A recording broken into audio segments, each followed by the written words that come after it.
Hi, I'm Chanel, one of the journalists at Manx Radio. Welcome to the latest edition of Manx Radio Newscast. I'm Paul DeWeird. I'm Fraser Kinley. I'm Zoe Bostock. I'm Karen Fielding. Tell me about, so you guys have done the debt course. Before I even start with you two, Paul, tell me about the debt course. Well, we run a budgeting course because as an organisation we give debt advice to people who've got financial problems, who have difficulties with debt. The budgeting course is about running your own finances and taking control of your finances. So you can come on a budgeting course whether or not you have debts, and indeed it's often more suitable for people who don't, because it's all about taking control. It's about managing your own money. Right, and have you guys noticed that more people, ever since we've been having this conversation around the budgeting courses, have more people kind of taken an interest to it? Most definitely. Yeah, we have had a lot more people contacting the office. And when they do, what's some of their concerns, or what's some of the main reasons for wanting that help? I think particularly this time of year, people are worried about the cost of heating over the winter and how they're going to manage their budgets with that, and the increasing food prices.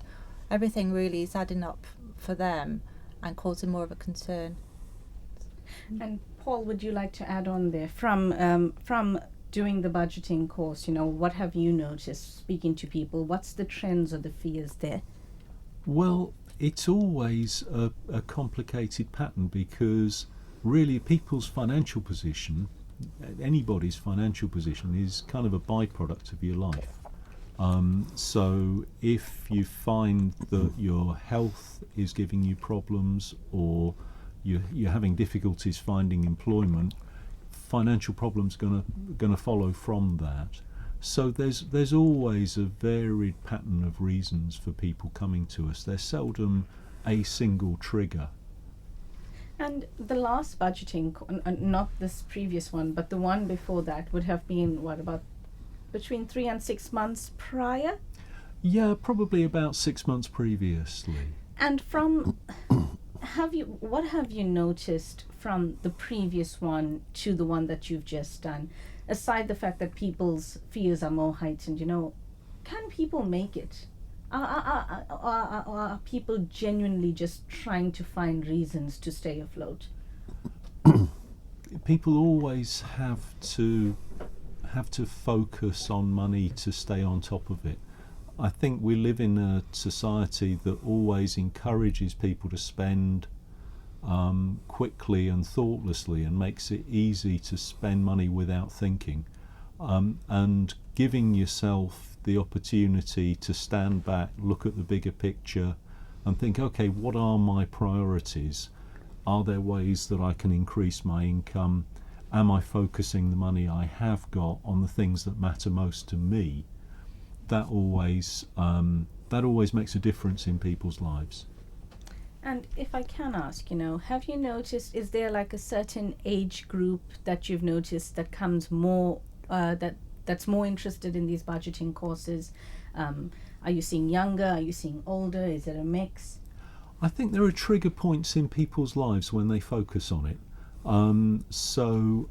We get people who are near retirement, who are thinking, okay, I'm not going to be, earning a regular salary in a little while. I'm going to be moving on to a pension. What does that mean for me?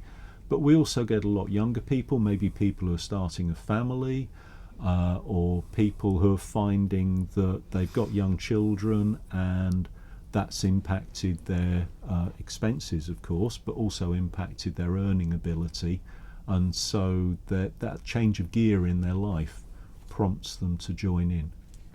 And what would you say is what is one piece of information that you give people that's maybe invaluable when it comes to debt budgeting? I would say it's accepting that you're not perfect and you're never going to be perfect. Knowing where maybe you have a weakness in terms of spending things, and being prepared to accept that you like that and live with it, not beating yourself up. In fact, I think not beating yourself up is probably the single most important step to take in terms of taking control. Wow. Would you like to add on to any of that? I think spending more time in your bank statements to actually see where money is going is important, because it's so easy now to use your card and tap on machines. You're not taking out receipts and looking at them. So by spending that time looking at your bank statements, you're realizing all of a sudden, oh, did I really spend that much in that area? And yeah, I think recognizing your own spending habits is one of the best things you can do to help with your budget. Right, so thank you both so much for agreeing to be interviewed. Can you share with us what made you both sign up for the budgeting course? Do you want to start, Karen, or? Well, I was struggling, basically just, I couldn't work out really. Well, I knew where the money was going, but it was just why I was letting it happen. I was beating myself up, basically, knowing what I was doing, but I just didn't seem to be able to stop it, and I needed the support to get control. And the course was advertised, and I'd gone to the Salvation Army for help, and I felt that it was probably an appropriate way to try and get back in control. And Fraser, for you? Sure. For me, I was kind of doing okay financially, but I saw it and I thought, no, this sounded like I wanted to get ideas and tips to take better control, because my money seemed to be going out the window faster than, like, wait, I shouldn't, what's happening? And it has given me better control, given me tips on, like you mentioned, the statements and things like that, and not to be so impulsive buying, oh, I'd like that, and kind of take a step back and do I really need that? And yeah, it's been very helpful. How easy is it for a person to actually raise their hand and say, actually, I do need some sort of assistance, or I do need guidance? It's not easy. It's not easy. I mean, mine sort of started with ill health and went downhill from there. Because I'd been working, and it was the big drop in salary to pension, and never had to budget or anything before, and suddenly you're on half the money, and you manage it first because you've got savings and things like that, and then just suddenly there's just not the money there. Would you like to add on there, Fraser? Yeah, I guess for me, like, I've got family, not living here in the island, and I'd like to go visit, and I always seem to have an excuse why I can't do it. It's like, I've got the money, but it's always being spent elsewhere, so just trying to allocate the funds to put it in different places to hang on to it better. That's really helped me. Yeah. How important is it, to be able to realize that sooner rather than later, to be able to say, okay, I need to budget X amount towards this, X amount towards that? How vital is it for a person, in the long run? I think it's very important. For me, I've been very impulsive, and that looks good. And there's that old saying, oh, you only live once. It's like, well, I can't just live on that. So my long-term goals won't happen if I'm always like impulsively, oh, you live once. And yeah, so it can be hard, but I'm like slowly learning. It gets easier with time, just to make yourself do it. Karen, if I can come back to you, you mentioned, being, finishing work and then going on to that pension. Is it more difficult now for people, especially under the whole cost of living crisis that we're under? Yeah, I think so, because everything's getting dearer, but the pensions don't increase the same rate as all the food going up and everything, and the cost of heating and things. And with my conditions, I have to stay warm and things like that. So you do worry about the cost of heating and things, and trying to allocate a way of being able to stay on top of things. And that worries me a great deal. Oh, sorry, you want to add anything on there? Well, as Fraser was talking about being able to visit relatives, I don't have anybody on the island in the way of family. So for me to save up to go away is something that has a great consideration, because does take a while to put money to one side to go Mhm. away. And my parents are quite elderly, and obviously to get across in a hurry, that is difficult if you haven't got the money already. So I can also understand the stress that it also puts on you, because you're Yes. focusing on, I have to raise X amount just in order to go home, and then I need money on top of that as well. What's some of the top tips that you guys have learned through the course, and have you been able to implement that in your day-to-day lives? Okay. you were saying about the dog. I was thrilled after the first session. A couple of people in the course mentioned having groceries delivered rather than going, and it's like, oh, let me try that, and it stops the impulsiveness. And I found that it was like, oh, let me give it a go. And I was going every week, and then because I'm not driving, taking a taxi home. Well, this way I pay a small fee, and then I've decided I just do a bigger shop twice a month. So that bang off the first session, I've learned to save. That's a big savings right there. Oh gosh, yeah, that's the main thing. Like right off the bat, that was the first thing. And yeah, Do you mind me asking? sure. 100%. If you don't want to answer, tell me. I don't Sure, want to answer. uh-huh. Would you mind telling me, like, through that small change, are you finding yourself saving maybe like £200 a month, or £100 a week, or? Definitely, I would say closer to £200 a month, because it was approximately £10 taxi fare one way coming home, and then I'd have a shopping list, but there was always, oh, that chocolate cake looks nice. Oh, I haven't had that in ages. It's like, now it's just, okay, I need this, and just strictly, and it does pop up when you go to the cashier part.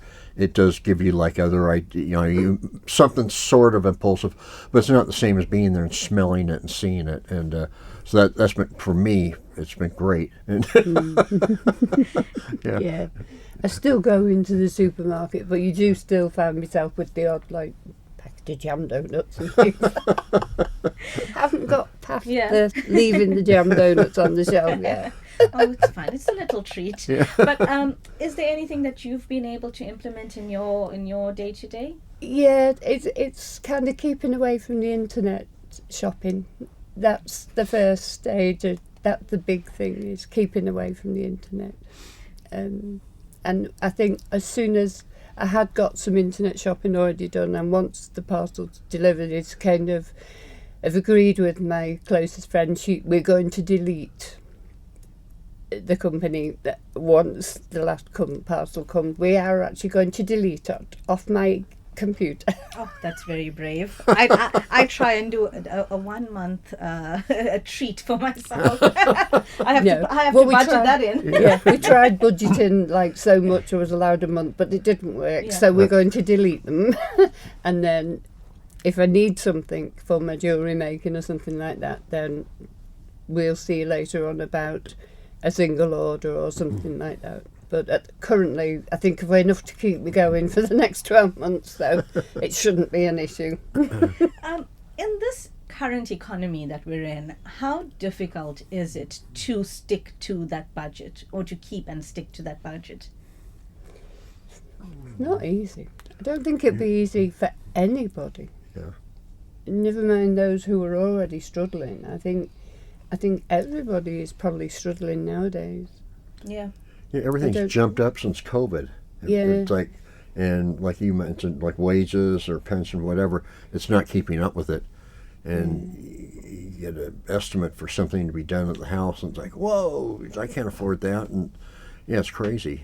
So Yeah. Is this budgeting course, is this something you wish you would have done at a younger stage? oh, definitely. Oh, yeah.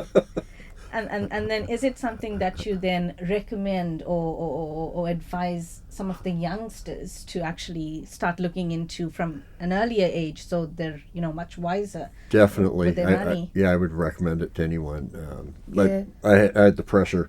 My sister is a bookkeeper by trade, her own business. And it's like, I can't do that. I don't like numbers. Well, I just made myself. I went to this course. Like, oh, it was just my own ideas in my head that were putting me off, the fear factor. But it's just facing it. And putting all your tallying all your bills together and what you've got coming in and out, and not nearly as bad. It was more the thoughts in my head were worse than how it really I think is. we're our own worst enemy when it Yes. comes to our own money. Mm-hmm. And I think that's what stops us. I think following on from that, and I was just going to ask, is there a stigma, you signed up for it, but days before it, did you think, oh no, do I really want to go? How are people going to react to me? Is there a stigma about, or a perception of how you'd be welcomed compared to how you're actually welcomed when you do go there? I didn't find it, but then I had already met some of the people who were going to be running the course because I'd contacted the Salvation Army previously, but they were so welcoming, and there was nothing to make you feel unwelcome or anything, and the bacon butties were lovely. Would you like to add in? Sure. Yeah, for me, I had not been there before, and when I phoned, I saw it on the advertisement. I said, "Oh, listen, well, what the heck? Let me try it." And I can't remember the lady's name on the phone. I spoke. It was very friendly and helpful.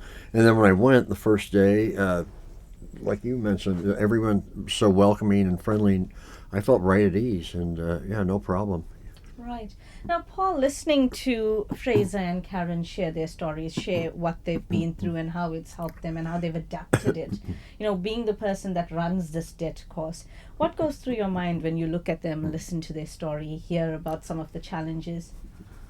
Well, I always love hearing people's stories, particularly, I mean, when those of us who are talking on the course are talking, we talk about our own experiences and some of our own worst purchasing decisions, just to remind people that we're not talking from a position of knowing everything ourselves. It's always good having the sessions where they're kind of interactive, because people come up with great ideas. I mean, we always talk about your saving ideas, and we talk about meal planning. On a previous course, we had a participant say, well, actually, I don't do meal planning. I go to the supermarket when everything's marked down. I see what's there, and I then make up a meal from what's available at a discounted price. So she'd gone, instead of for a strategic meal planning approach, she'd gone for a tactical, let's see what's cheap and have that approach. We had people at this course say that one of the ways that they tried to improve their income was by doing some dog sitting and dog walking. There's always fresh ideas coming out from people that get shared. So it's never the same twice over, and that's great. And I guess you always kind of have to be creative in this current economy of, okay, what can I do? What can I change? How can I make it a little bit easier for myself? Yeah, absolutely. And hearing other people's experiences, you think, yeah, that's great. As Fraser said about buying online rather than going to the supermarket, you hear that somebody else has made something work, and you think, yeah, I could try that. So you've done the work, you've done the work with the participants, you've given them the knowledge that you have. When they're out on their own, maybe a few weeks from now, a few months from now, how difficult is it, or not difficult, trying to stay on track to that budget? How is the word difficult? Just in order for them to keep themselves on track. Does that make sense? Yeah, we try to run a sort of follow-up coffee morning a few months on to get in touch with people. But if people really have problems, they've got our contact details and they can always come back. But often, I think with staying in control of your money, sometimes, even if you don't keep up with the formal budgeting, once you've done the process and the thinking that goes into the process will actually help you in the future. So if you are not in a situation where you're in debt and really struggling, then often just changing your thought processes is enough. Right. I understand we have another budget course set for later this month or early next month. Yes, there's one going to be held in Derby in November, up at the Derby Community Centre. It's a 3-day course again, 1 evening and 2 Saturday mornings. That's the 6th of November, the 16th and the 23rd. Again, it will be broken down into easy sections for people, starting off with what is a budget, going through that process, and then right through to the very end where people are actually able to produce their own budget and work from that. It'll be a very relaxed environment again, light refreshments so people will actually engage. This was my first budget course that I've helped as a volunteer, and I was very pleasantly surprised with how friendly and warming it was for people to come along, and seeing people engaging with each other. They come into the building all nervous and quiet, and then by the end of the course they're all sat there laughing, joking and sharing their concerns of what they've had and how they found nice solutions through the course, and that's really lovely to hear. So hopefully the same thing in November. People will come along and they'll really benefit from that, especially before Christmas. I think that'll be a massive help.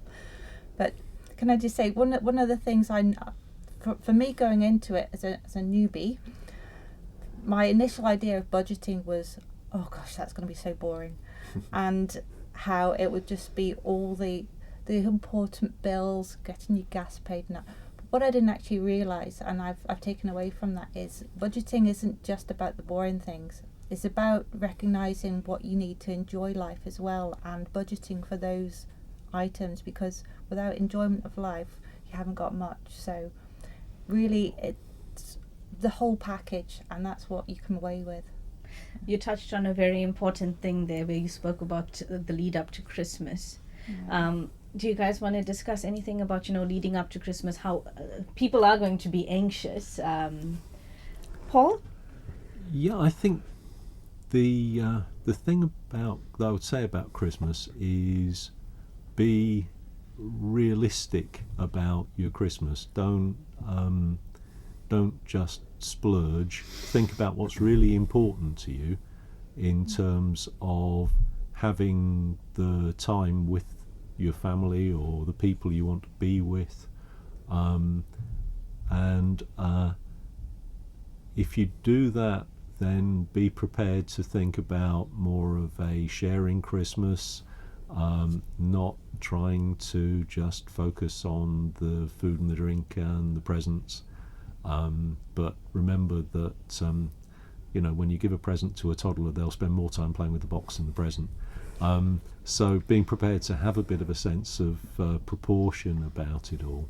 And I guess probably I'm biased because as a Christian I tend to want to focus on the reason behind Christmas, but also as a budget advisor, I don't want people to overspend on it. Oh, perfect. We're almost done. Anything else you guys want to add or say? Anything we didn't mention? One last thing, if I may.